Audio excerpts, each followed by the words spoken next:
All right, good afternoon, everyone, and welcome to today's live cooking demonstration. My name is Ryan Smith. I'm the Wellness Program Administrator here at Georgia State University's Employee Development and Wellness Services. A couple quick things before we get started. We are going to be recording today's session, so if you're interested in sharing it with a colleague at a later time or viewing it again later, it will be available on our EDWS YouTube page. Additionally, during the presentation, if you've got any questions or comments, please make use of the WebEx chat box feature. Should be on the right side of your screen, and you can let us know if you've got any responses to the recipes, questions, or ideas, and we'll be sure to address those at the end. If you're experiencing any technical difficulties, such as video or sound problems, please make sure you send the message to all panelists. My colleague, Cheryl Johnson-Ransaw, is online, and she'll be able to assist with that. So before we dive into today's recipe, I am by trade a registered dietitian, so whenever we make healthy recipes on this program, we are always looking for things that involve a good mix of nutrients that are realistic, accessible, not too hard to make, and can be meal prepped to save us time. And today's recipe is certainly no exception. So what we're making is a pasta dish. It's going to have feta cheese and tomatoes, and then we've got roasted vegetables going on it as well. And the first thing we're going to do is I've already got a pot of boiling water going so that we can get the pasta started, and my oven's preheating to 450 degrees Fahrenheit. So you will need the stovetop and the oven for today's recipe, along with a cutting board to prep some things. So a little more involved in terms of our cooking equipment, but still very manageable. So we've got our pot of boiling water, and we're going to be using whole grain, 100% whole grain pasta today. We'll talk about the nutrition benefits in just a moment, but we'll go ahead and get that started. Now, a typical box of pasta is 16 ounces or 1 pound. We're going to do 8 ounces of pasta today, so you're going to use roughly half the box. If you've got a food scale and you want to weigh that out, you can. I'm just going to eyeball it today since it is just pasta, going for, again, about half of the box to aim for 8 ounces. So we'll go ahead and add that to our pot of water.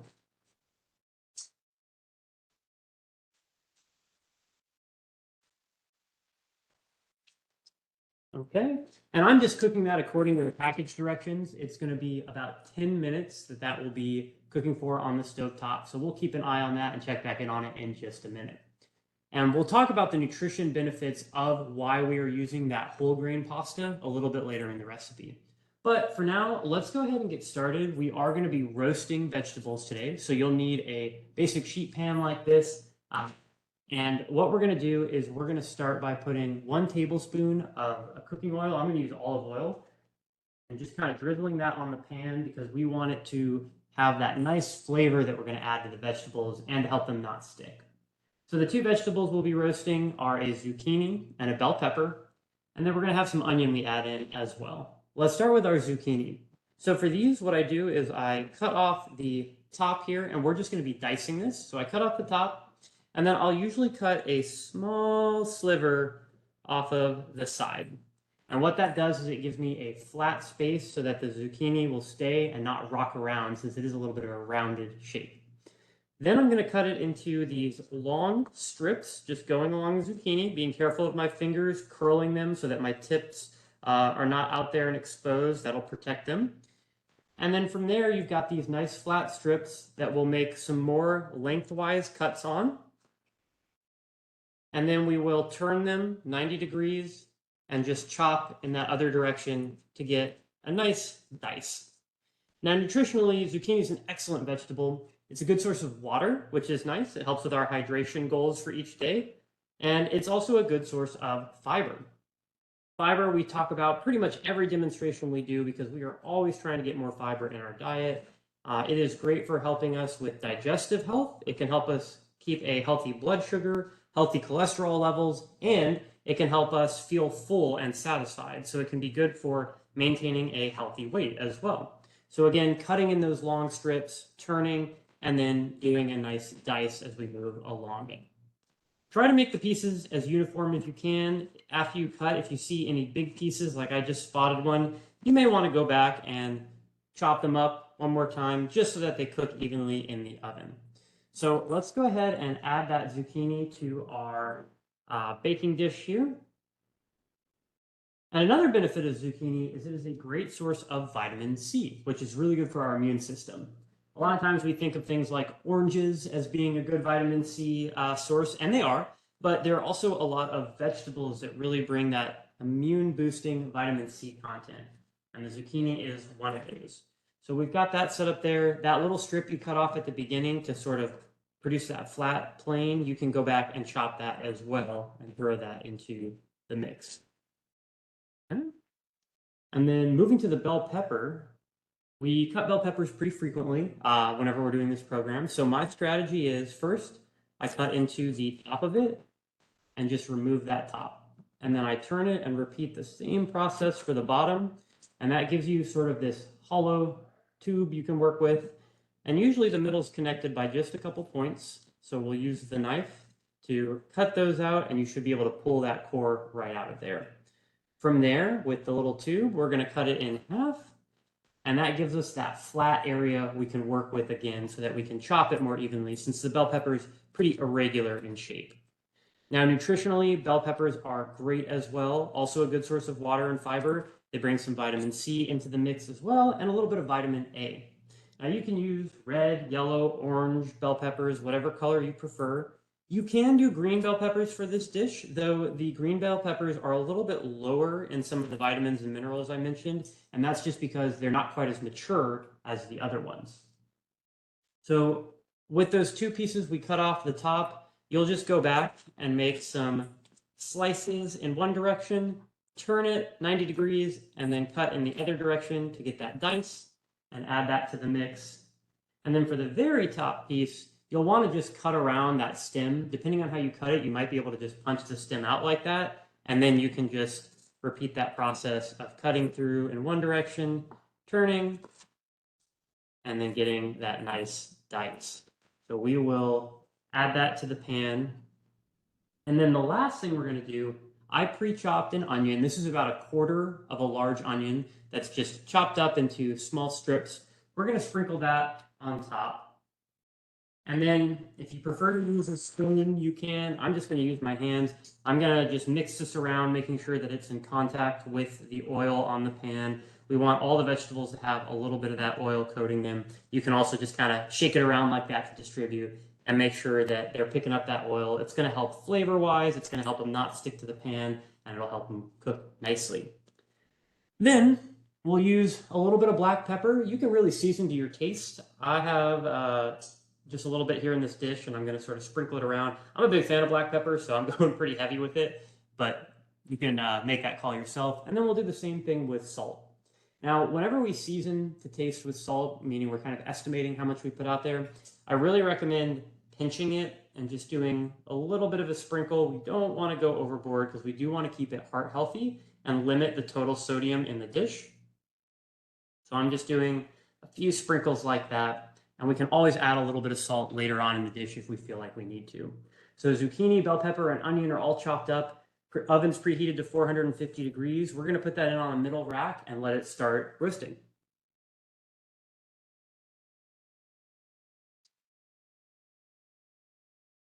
Now, the time it takes to roast that can vary a little bit. In my experience, it's usually going to be about 20 to 25 minutes, which will go a little bit over our normal time frame for today's cooking demonstration. I've already pre-roasted some that we can pull out at the very end, but the important thing to know is you're going to roast them until they are lightly browned. You know, they'll have that kind of roasted visual effect to them. And every 5 minutes or so, it's good to peek into the oven, give them a quick stir with a spoon, just so that they're getting moved around and cooking evenly. So in my experience, 20 to 25 minutes, but what you're really looking for is that nice golden brown look on them. In the meantime, our pasta is still cooking. It's got about 3 more minutes on it according to the box, so we can start prepping the next part of our dish. So the next thing we'll use is 2 tomatoes, and we're just going to chop these up into a nice dice. Now, I have my chef's knife here, but when it comes to tomatoes, for the initial cut, I'm trying to cut them into slices. I prefer to use a serrated knife, which has the little teeth moving along it. That serrated knife helps grip the tomato, which is pretty soft and squishy, and this allows you to cut through it without the whole thing just kind of squishing when you push into it with a traditional chef's knife. So what I'm going to do is I'm going to turn the tomato on its side, and using a sawing motion, I'm going to just saw through the tomato with that serrated knife. Again, I just find that the serrated knives make cutting tomatoes a lot easier than the chef knife alternative. So we've cut this into slices, and now what we're going to do is dice it. If you want, you can continue to use the serrated knife, or you may prefer to return to your chef's knife, but the strategy is very similar to what we did for our other vegetables. We're going to make cuts going in one direction, and then we're going to turn it 90 degrees and cut in the opposite direction to get some nice cubes or a nice dice going there. All right, and I'm going to push that over to the side and continue with these other slices. So cutting in that one direction, turning 90 degrees, and continuing to cut to get that dice. Now, tomatoes are also a great source of a number of different vitamins and minerals. Similar to the ones we've talked about before, A and C are both present in this dish with the tomatoes as well. So we're really getting a great value out of that. But what I really like to highlight for tomatoes is the antioxidant properties, which you may have heard of that word before. So tomatoes have something called lycopene in them, which is an antioxidant. And what lycopene does is it helps basically fight free radicals in the body. Now, free radicals are these things that can increase your risk of cancer. So whenever we are eating something with antioxidants in it, like tomatoes, it has cancer preventative properties, which is great. We want to have things like that in our diet. So when you have the opportunity to work some tomatoes into a dish, go for it. Add them to salads, sandwiches, wraps, or in our case today, pasta. So continuing to cut that up. I see I missed a slice here, so I'm going to go back and just adjust that. And whenever you're dicing things, some people are really excellent at it. They have a lot of experience. If you have a little bit of trouble, that's okay. Our goal is just to cut them into even pieces. If the technique isn't perfect, you can always go back and make adjustments to any pieces you might have missed. So we're getting close on that pasta. So what we're going to want to do is get a colander so that we can drain the pasta. I'm going to set this in the sink here. And I'm going to go ahead and kill the heat on the pasta and pour it into the colander to drain it out. Be careful when you do this. That water is, of course, boiling, and the steam that comes out can also be pretty hot as well. So just note your positioning and be careful with the water. So transferring the pasta to the colander in the sink here.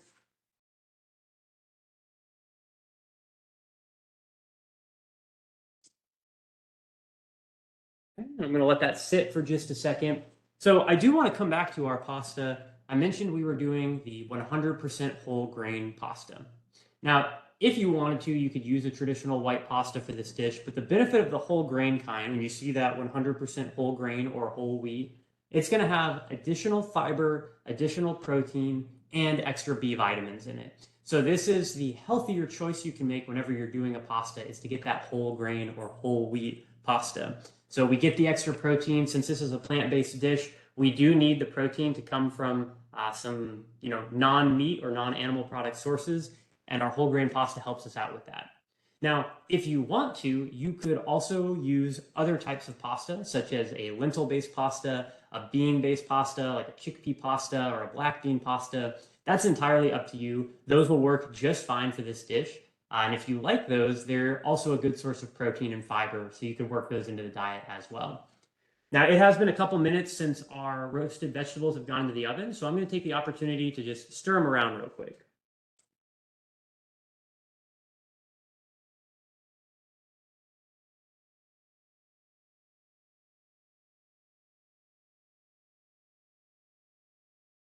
And like I said, we're just monitoring those, looking for them to get that nice golden brown on there.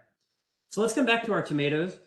You're going to want a large mixing bowl, and what you'll do is those tomatoes that you've diced up, you will just go ahead and add those to this bowl. Now you want a large bowl because ultimately we're going to toss all the pasta, this tomato mixture, and the roasted vegetables into it. So make sure it's big enough to fit everything. So we've got our tomatoes in there. The next thing that we're going to do is we are going to make use of some fresh basil today. Fresh basil will really elevate any Italian inspired dish. It smells so good. You can use dry basil if you want to, but the fresh basil is really going to add a lot more flavor. We're aiming for about a quarter cup of chopped basil here. If you're at the grocery store, like Kroger, for example, you can buy in these small plastic containers just a handful of basil, and that's perfect for today's application. The amount of basil I'm pulling out right now is just from one of those packages. So I gave it a rinse and I removed the stems. What we're going to do now is sort of roll it up, kind of pinch it like that, and roll it up together into a little bit of a bunch. And then we are going to, using that claw grip again to protect our fingertips, we're just going to run the knife through it and start to chop through those leaves, getting it into smaller pieces. And this will go into the tomato mixture and add a lot of that Italian flavor to it. So try to make those pieces small if you can, so that there's a little bit of flavor in every bite, rather than just having like, a big pocket of the basil and then other pieces that don't have as much flavor on them. So that's what we're trying to do here.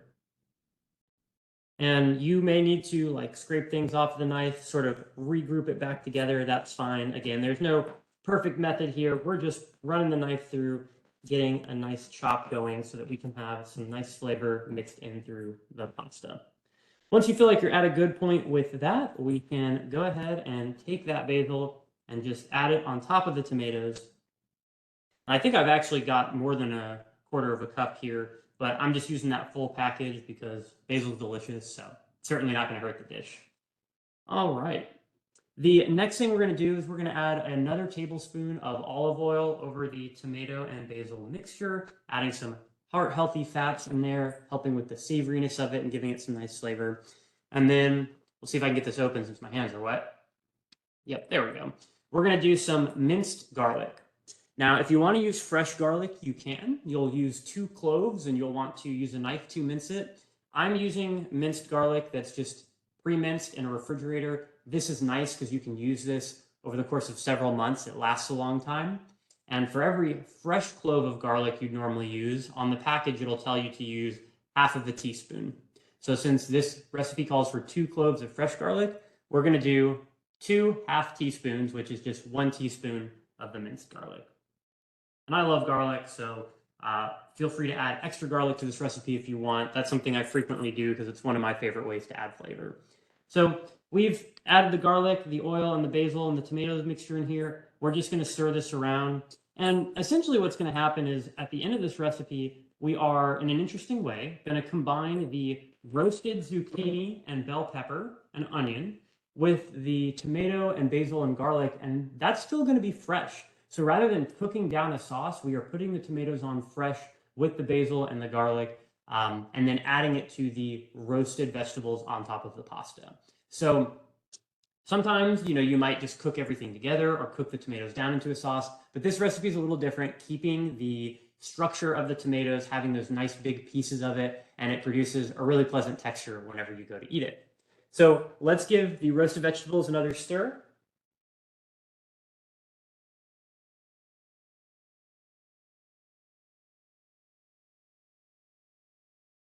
All right, and they are starting to come along. We're getting a little bit of a light brown on there. I really like for those onions to caramelize, to get a bit of a deeper brown, more of a charred kind of roasted appeal. So I am going to leave them in there longer, but for the sake of time, we'll use a sheet pan that I already prepared some on so that we can add it into the dish.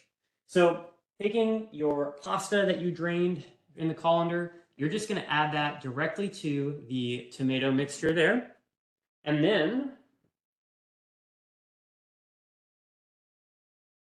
these are some pre-roasted vegetables I made. So one thing you'll notice, it doesn't look like it, but this is actually the same quantity of vegetables that I just put in the oven earlier.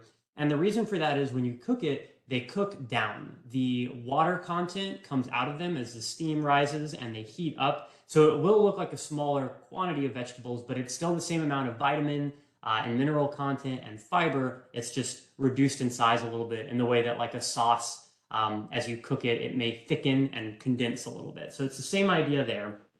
So what I'm going to do is grab a spatula and scrape that off into there.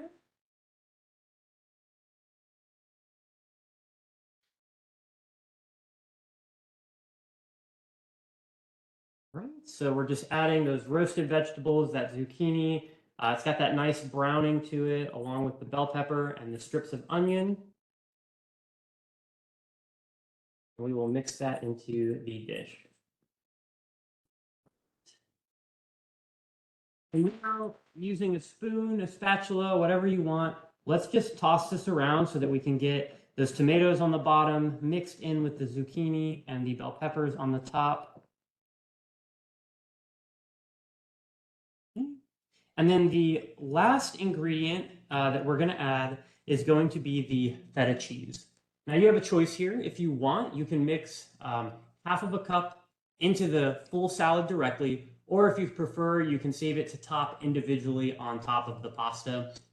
Doing that when you serve it might make it look a little nicer if you're going for a presentation kind of appeal, but that's up to you. So what I'm going to do is just get a little serving bowl here and scoop some of this out into that dish. I really want to get some of those veggies, get that basil in there for that nice, bright, colorful appeal. And this is going to make about 4 to 5 servings. It'll depend on how big you scoop it out, but it's great for meal prep because you can bring this to work, heat it up at work in a microwave, or you can enjoy it cold. I love some cold pasta.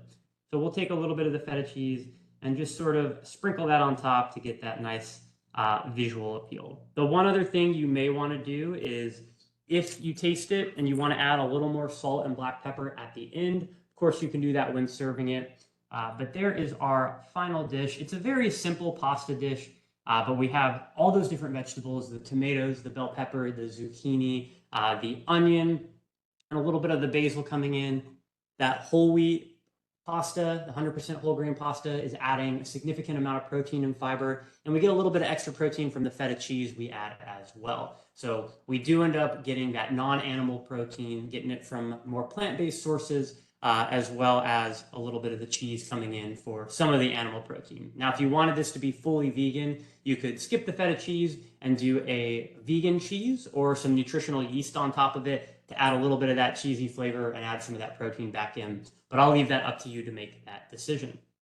So in terms of leftovers, store it in an airtight container in the fridge for up to 4 days. Like I said, it's great cold, it's good heated up. It's entirely up to you how you prefer to eat it, but it is really tasty and pretty simple to make. Really, the main step that takes the most time is what's happening behind me here, which is just roasting those vegetables.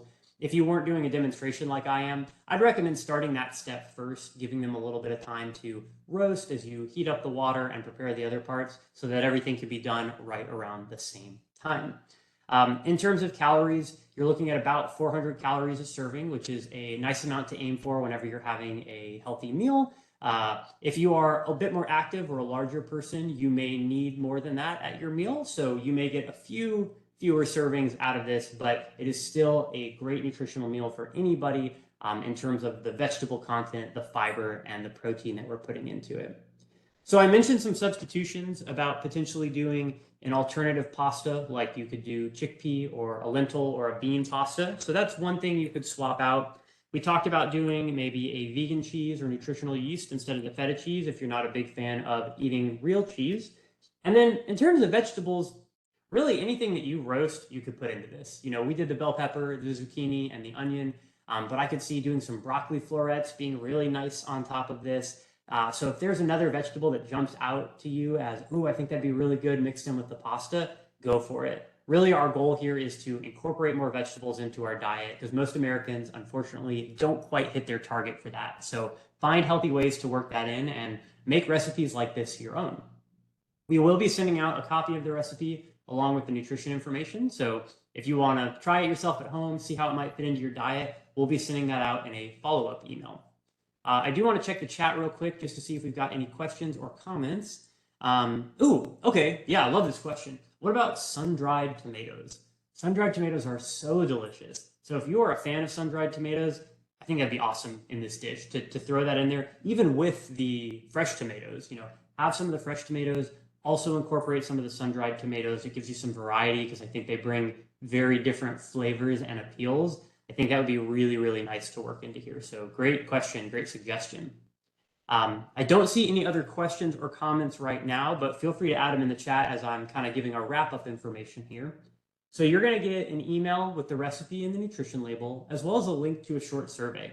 If you've got 2 or 3 minutes that you can fill out that survey, it really helps us out. You can give us feedback and let us know what you liked and maybe some suggestions for things in the future, how we might improve.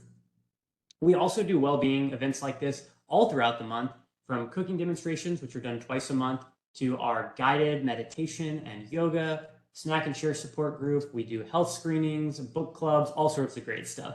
So if you're not already on our mailing list, you can reach out to us at edws@gsu.edu, and we can get you on that mailing list. We send out an email every Monday to highlight all the events we'll be doing that week. Additionally, our events are posted to the GSU web calendar, so you can always look for us there under the wellness tag, and that's where they are listed. And I see Cheryl just put that email in the chat. Thank you, Cheryl. I see someone's excited to try it. Well, I'm glad it looks delicious. I had a little bit of it earlier before the demonstration, and I can confirm the flavor is there. So I love pasta dishes. They're always good. So thank you everyone for attending today. We really appreciate it. Again, keep an eye out for that follow-up email, and I hope you have a great rest of your day and a good week going into this long 3-day weekend we've got coming up. So take care, everyone. Thank you.